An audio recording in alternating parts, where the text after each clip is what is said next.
Welcome to For the Long Run, the podcast exploring the why behind what keeps runners running long, strong, and motivated. I'm your host, Jonathan Levitt. I've been running for a few years now and have the privilege of meeting many incredible runners on my travels all across the country. This podcast is intended to share those amazing conversations. Today's guest is Sarah Duffy, a runner living in Atlanta, Georgia. Sarah was in Boston for a training weekend with the goal of getting to experience the Boston Marathon course for the first time before she races it later this spring.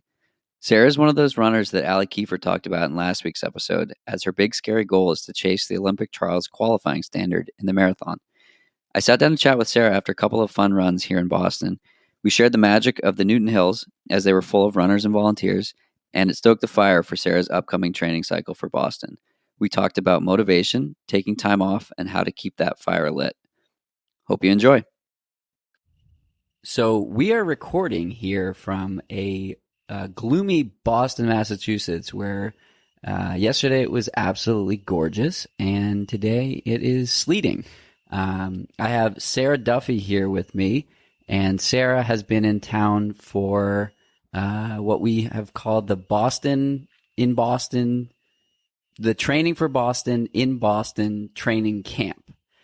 And we're working on the name, I know. So welcome, Sarah. Thank you for joining me on this Thanks, podcast John. here. Thanks for having me. For sure. So you are training for Boston. I'm training for Boston, my first Boston. Your first Boston. I'm so excited. I've spectated in 2017 and couldn't get enough of it. So it's been on my list.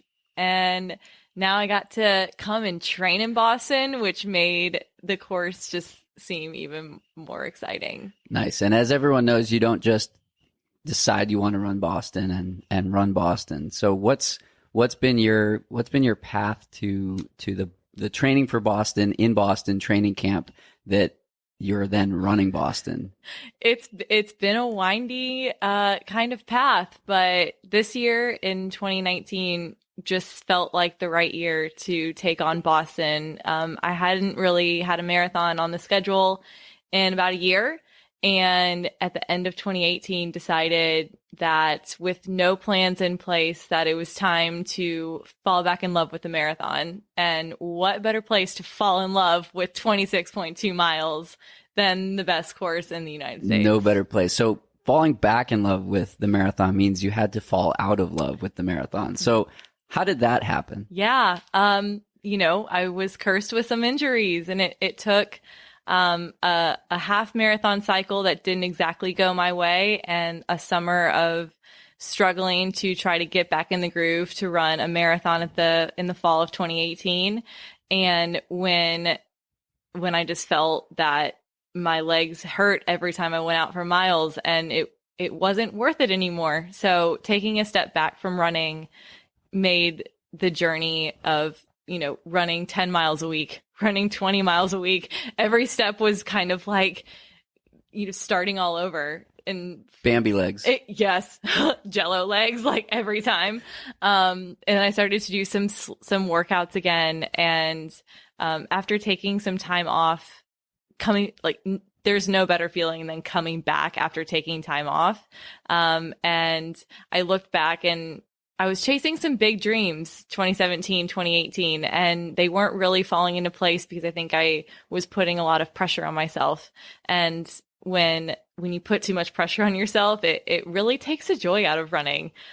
So once I took that pressure off and just decided that I was going to run when I felt like it, I started to want to run every single day. And then I wanted to run doubles every single day because I wanted to run again. And that's when I knew that it was time to put a marathon on the calendar. Nice. It's a trap that a lot of people seem to fall into. Everybody else is doing it, so I'm just gonna keep signing up for marathons and hoping they go well.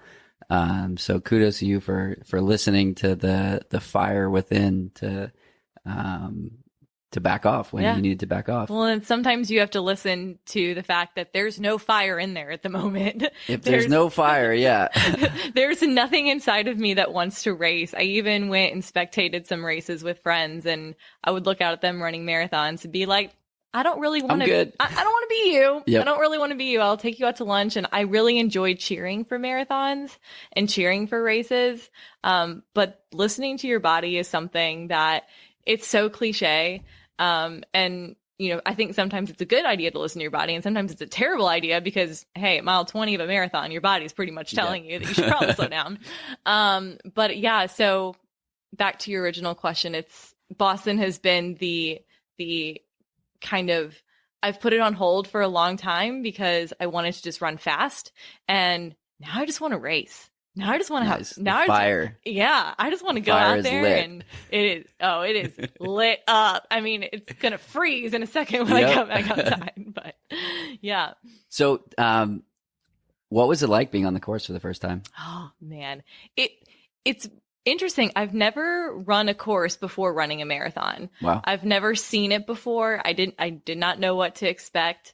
I think yesterday was one of those runs that could not have gone better. We were out there. We were just we were rolling some good paces at the beginning, but the moment we turned onto that course and I saw all different types of runners running towards me, it wasn't just people who were elite and really fast. It was everyone out there training. I saw all the volunteers who, if you guys haven't been on the course in Boston just for training, these wonderful volunteers stand outside in 30 degrees and hand out water and Gatorade for you. And just are like, we would say, hey, thank you for being there. And they would say, thanks for running. What? Thank you. It is very special. And I saw the hills and I didn't get scared of them. I got excited to see what I could do. And, the Boston course it's going to be hard, but it's going to be something that there's so much I can't wait to feel the excitement of finishing Boston. And no matter what the time is, but knowing that I've run on one of the most special courses. For sure. Yeah. So what was the initial spark that got you interested in Boston? I know you've loved Boston and the idea of running Boston for a while, but where did that come from? I think a lot of it is weirdly due to last year. With people I watched, not only and mind you, last year it was 35 and pouring rain and windy, and I watched all of the grit of the people who went out there and didn't give up. And I think that's what Boston stands for, is racing a race that you have no idea if you're going to PR or not. You don't know that you're going to get good weather. I had a coach once tell me that, he can pretty much guarantee what the weather's going to be like in fall marathons, but spring marathons, and specifically Boston, it could be 80 and sunny, or it could be 35 and raining. Exactly. And you go out there and you know that you're going to battle, and you're going to battle elements. And watching not only, of course, Des Linden go out there and win, but watching a lot of my close friends go out there and to hear their stories of what Boston was like. And it hit home way better and way harder when you know someone who went through it and they get to tell you those stories. So in the back of my head, I was like, I think I'm going to run Boston in 2019. And then when I kind of came away from the running scene for a little bit and then coming back in, it was like, oh, it's got to be Boston. It's got to be. There's no other marathon that started to spark my excitement than Boston. Yeah, it's a special place, and like you were saying about all the people that were out there, that's what got me into running, seeing all the different shapes and sizes and skills and all that good stuff. Because how many times have you run Boston? I've run Boston twice. Yeah, so and you live here and you get to experience it every day and just see everybody training all the time and in any sort of condition. Any given Saturday. And Sunday. Yes. Yeah.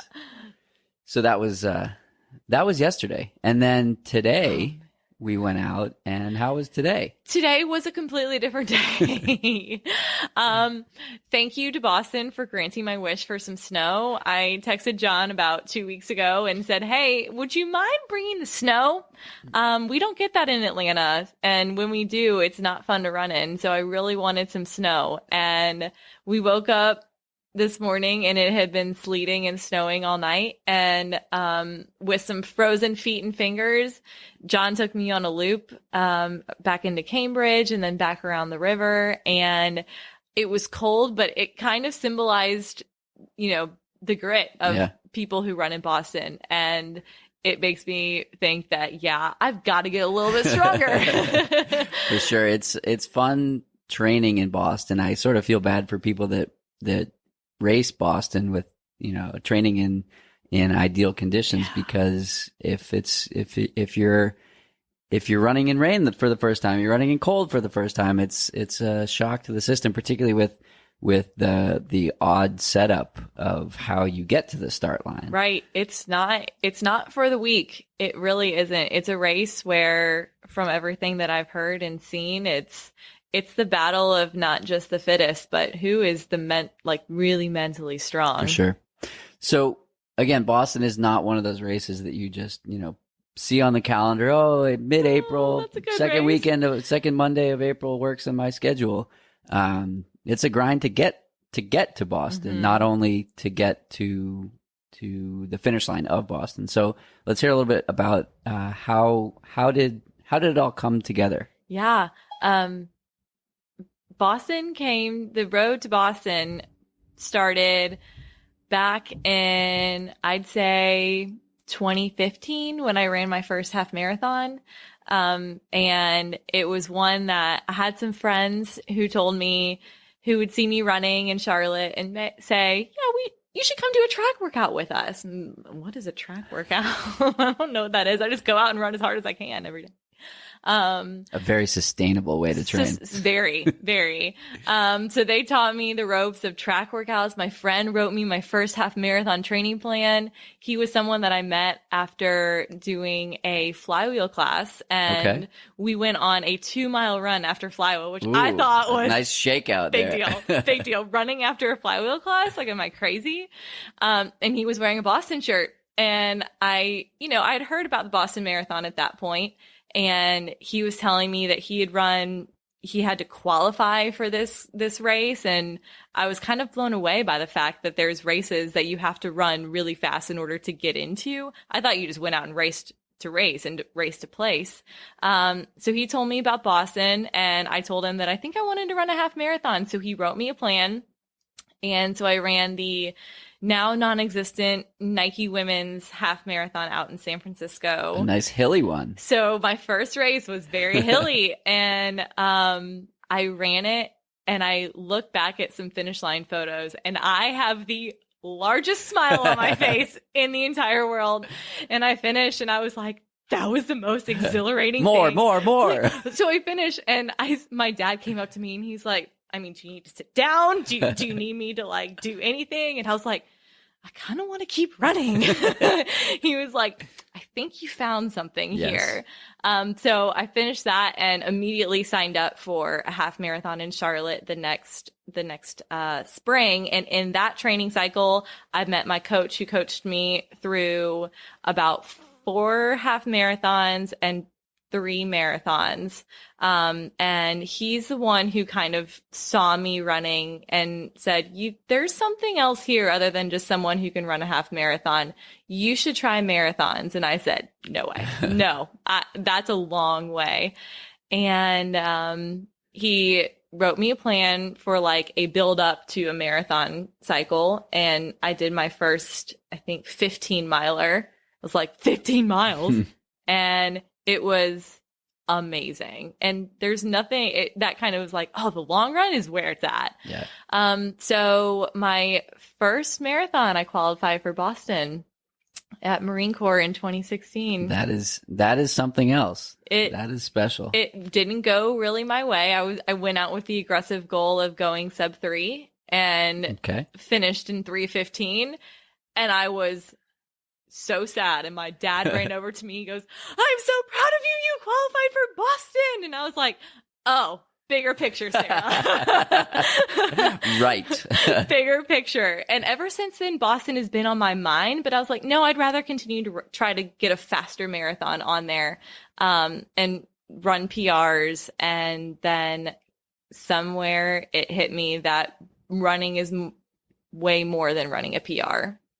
And that kind of I ran 2 more marathons in 2017 and then took a break in 2018. And again, like I wanted to race to race, not race to PR. I think there's something in there too of just putting the PR away from your brain. Yeah. It's one of the reasons I moved from the roads to trails, just getting out there, enjoying it, and waiting for that fire to come back to go fast and just experience it. So why do you do it? Why do I run? Yeah. What gets you out the door? It's people like you. It's people that, you and I have run together for 2 days straight. It's meeting people. It's being able to share the road to quote unquote glory with people of, it's not just, if I was grinding by myself every day, what a horrible way to run. Yep. I think I started running and, my friends are the ones who got me to come do track workouts, and they get me through my long runs. And the running community, if you haven't experienced it, it is something, it's in another world, whether you're training for 5Ks, whether you're an ultra marathoner, whether you're training for marathons. It's one of the most accepting communities I've ever had in my entire life. And I run for the people, but I also run because I know that I've been given a gift, and I've been given the ability and the enjoyment of endurance sports. And if you have both of those, it's one of those things that I can't let that go to waste. For sure. And running is not only the most exciting thing that I've done in my life, but it's also the most humbling. So kick your ass time and time again, no matter how fit you are. No matter how fit you are, something always knocks you down, and it always brings back I gotta keep grinding. And so yeah, it's the people, and it's just how much can I get out of myself today? And some days that's a 9-minute mile, and I'm happy with that. Yep. Some days it's a race, and I'm excited to go and push myself there. But every day you can find out something about yourself, and that's really cool to find in a sport. Totally. So I don't want to harp too much on the numbers, but you mentioned, you're a sub 3 marathoner who also runs 9-minute miles.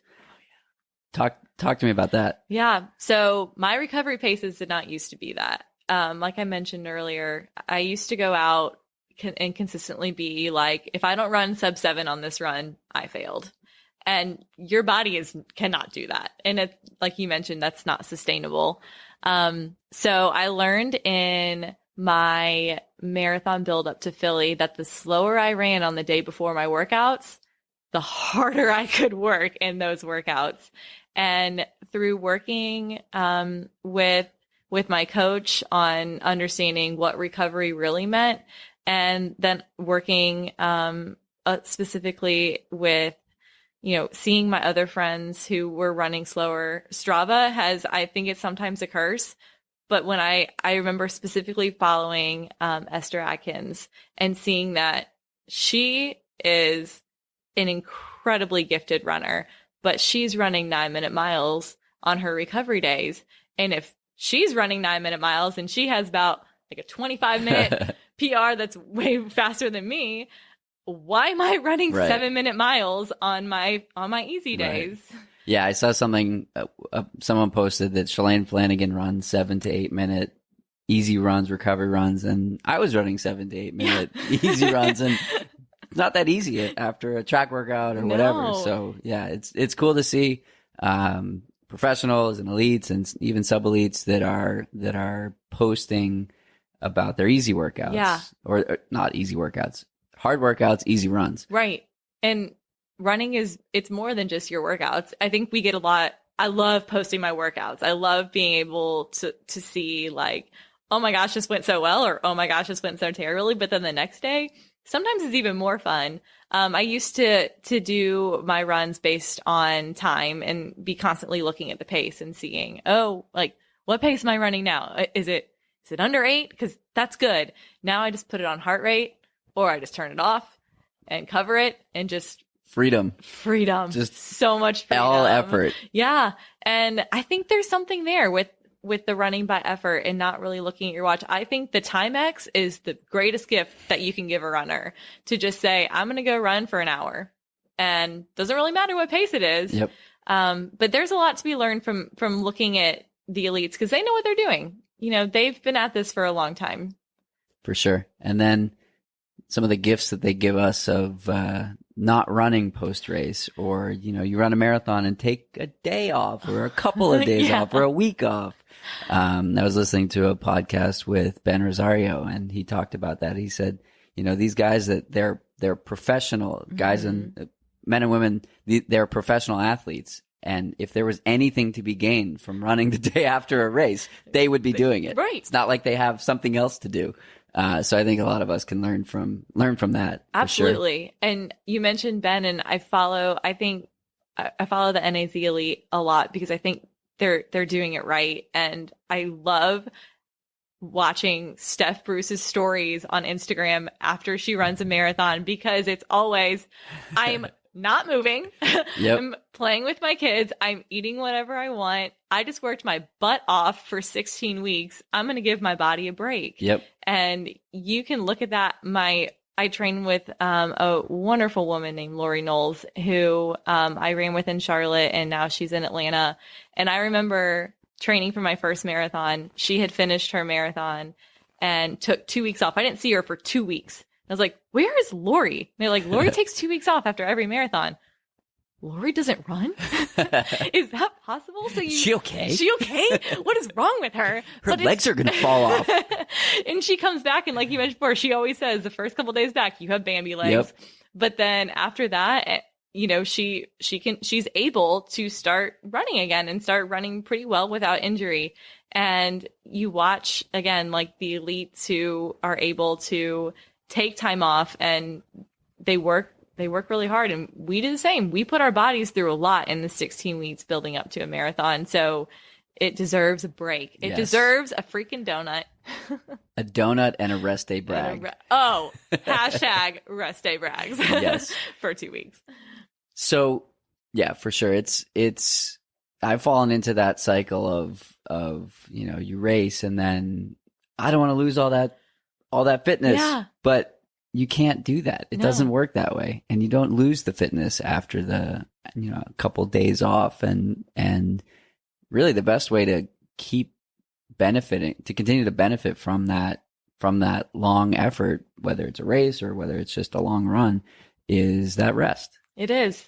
And I think I've run after most of my races, and only because there's some that I shouldn't have run after. There's some that I was okay with running after, just a little shakeout.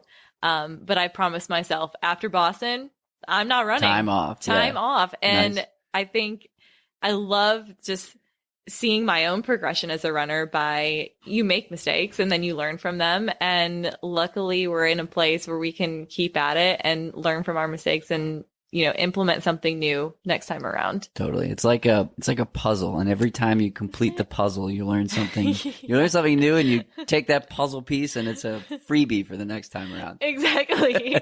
You're like, all right, now I know after multiple races what I should do. It's kind of like after a 5K, you can run enough 5Ks to know how your body feels afterwards and what you need to do.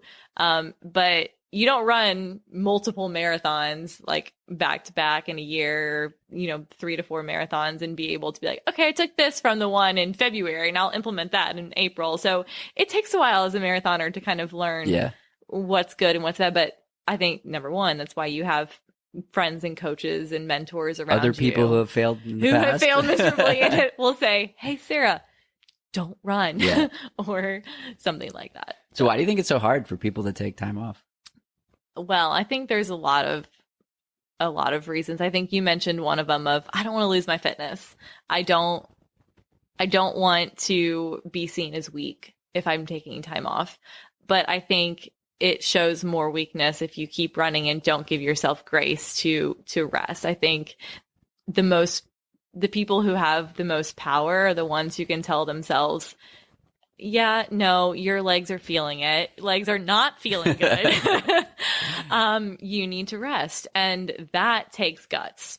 It doesn't take guts to go out the next day and run when you're feeling injuries or you're feeling that I might mess something up if I run. It takes more guts to rest. And there's that vicious cycle of people getting literal kudos when they push through something where they shouldn't. Yeah. And it's, Strava can be a blessing and Strava can be a curse. It absolutely and you just have can. to use the tool in the way that it best suits you. And I think what you guys have done with Rest Day Brags is something that I absolutely love. It's given people, sometimes in social media, it's let me post my good workouts. But Rest Day Brags is I'm feeling awful. Yeah. I'm taking a rest day Yep. and I'm drinking a beer and I'm loving it. Yep.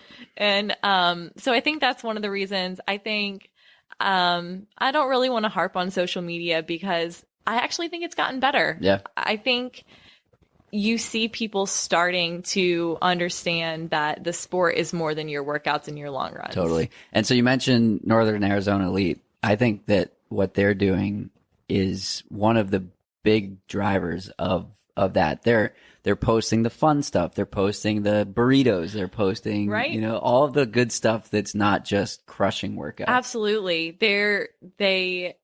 I learn a lot from them by watching, even it's watching what they're doing in the gym. They're strength training. They're not just running. Right. They are recovering. They sleeping a lot. Sleep. Everybody napping. Sleep. They post what it's like to run hard and to rest. And, it really brings the whole picture of what it means to be a runner. And you don't have to be an elite to rest, to sleep, and to crush workouts. Right. So a tweet, so Amelia Boone tweeted a couple days ago as she's coming back to running.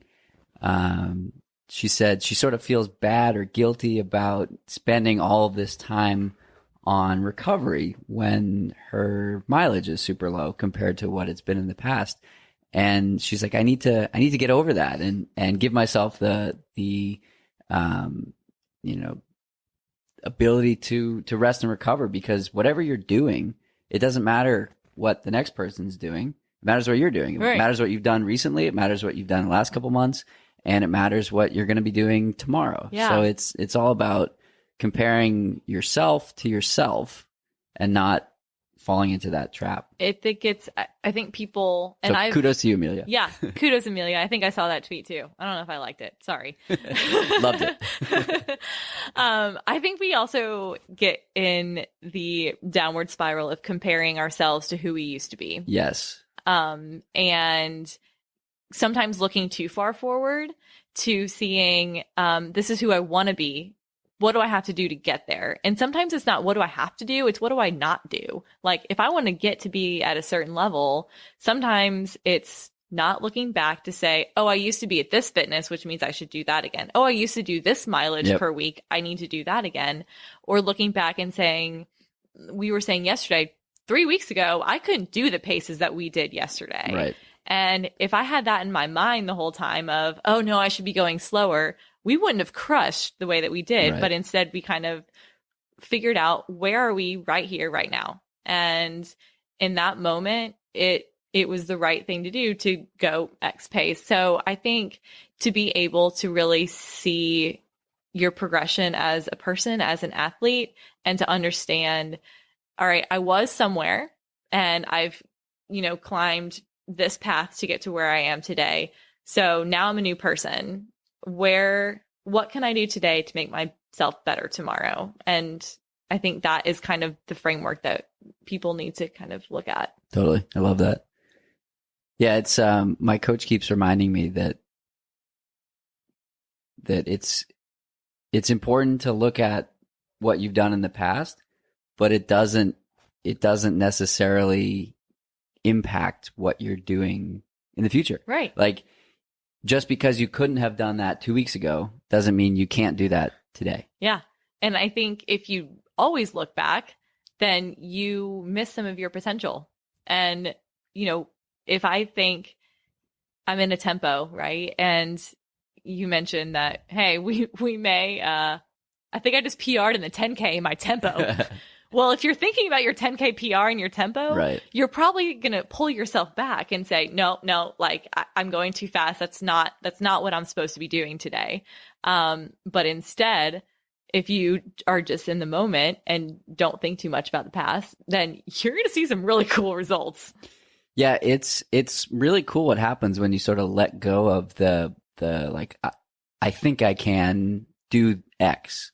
Like you were saying, 2 weeks ago, I wouldn't have been comfortable running the paces that we were running had you told me, okay, go out and run X miles at X pace.